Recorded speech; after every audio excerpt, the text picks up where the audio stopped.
QCM sur les angles, cours 6e, révision 5e. Quelques exercices. L'exercice 63, l'angle de côté CA et CD est marqué en... Alors je vous rappelle que le sommet est indiqué avec un crochet. Donc le sommet c'est C. Parenthèse de l'autre côté, ça veut dire qu'on fait référence aux demi-droites. On peut parler aussi des côtés. La demi-droite d'origine C, passant par D, je prends l'angle là, etc. Donc l'angle en question, c'est l'angle bleu. Exercice 64. Cet angle se nomme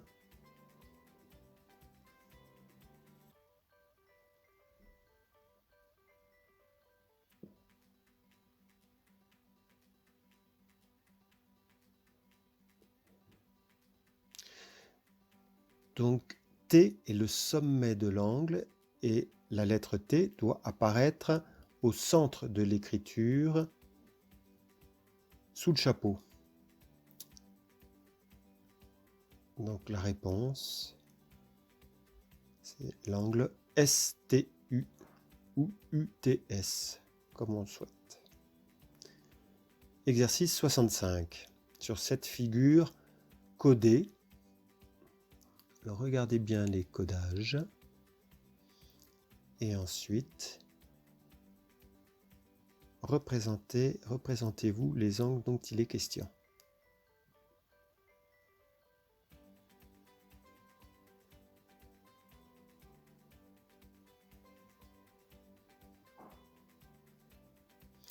Alors, première égalité, l'angle EDC, il y a un côté ED, un sommet D.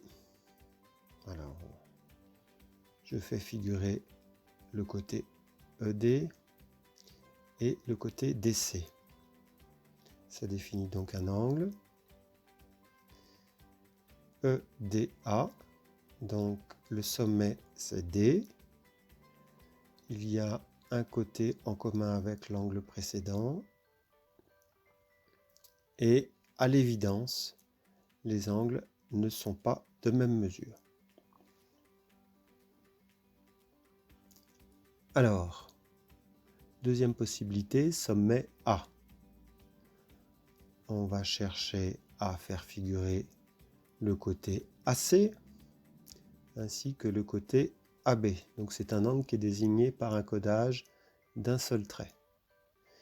Puis l'angle de sommet D, un côté DE et l'autre côté ADA. Donc on demande de comparer un angle codé avec un trait et l'autre avec deux traits. Leurs mesures ne sont pas égales. Ça ne convient pas. Voyons maintenant la troisième proposition. Angle de sommet D, de côté DA et DB de l'autre côté. C'est donc l'angle qui est codé avec deux traits.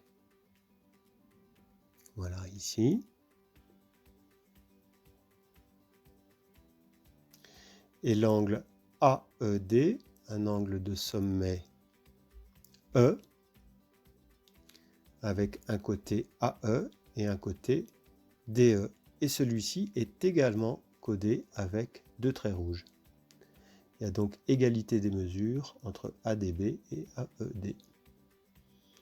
C'est donc la proposition qui convient.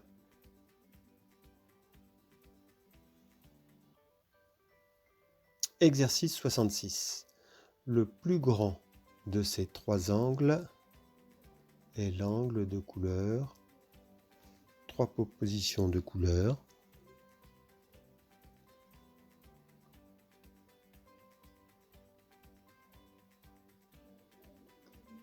Alors, voyons cet angle vert qui est un angle aigu, c'est-à-dire la mesure est inférieure à 90 degrés. 90 degrés étant l'angle droit. Donc cet angle violet, on le compare mentalement également avec un angle à 90 degrés. c'est aussi un angle aigu. Voyons l'angle orange, celui-ci est plus grand que l'angle droit. C'est le seul angle obtus parmi les trois proposés, c'est donc le plus grand. Exercice 67. Un angle de mesure 163 degrés est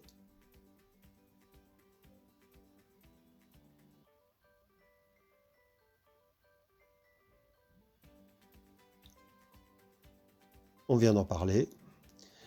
Un angle aigu, c'est un angle dont la mesure est inférieure à 90 degrés. L'angle plat, c'est un angle dont la mesure est de 180 degrés, c'est-à-dire qui figure sur une droite. Il suffit d'y placer un sommet. Et 163 degrés, c'est donc un angle supérieur à 90 degrés et inférieur à 180. Donc un angle obtus. Exercice suivant, exercice 68.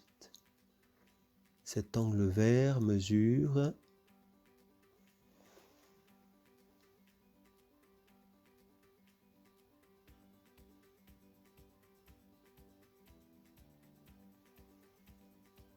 alors, plaçons le centre du rapporteur sur le sommet de l'angle. Le secteur angulaire à mesurer est dirigé avec une flèche. On place le zéro du rapporteur sur un côté de l'angle à mesurer et on se destine à l'autre côté en passant successivement de 10, 20, 30 degrés, 40 jusqu'à l'intersection de la graduation et du côté. Donc la mesure est de 70 degrés. C'est un angle aigu inférieur à 90 degrés. 110 degrés ne convient pas. En revanche, les 110 degrés figuraient bien sur la graduation, sur une des deux graduations, mais ce n'est pas celle qui convient. On ne commence pas à 180 degrés, on commence à 0 degrés et on ouvre progressivement notre angle. Exercice 70. Alors la bisectrice, c'est une demi-droite partant du sommet de l'angle et qui le sépare en deux secteurs angulaires de même dimension. Pour le A, je ne suis pas certain. Pour le B, ça m'a l'air un peu plus certain. Et pour le C, également. Et les codages nous permettent de valider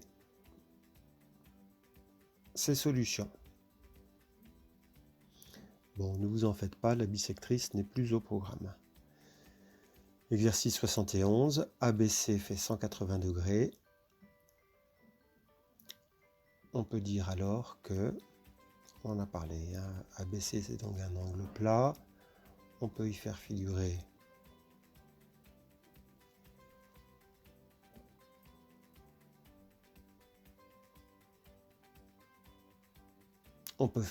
une droite avec les trois points A, B, C alignés. L'angle ABC est le double d'un angle droit, oui. 2 fois 90 est égal à 180 degrés et le point A appartient à la droite BC.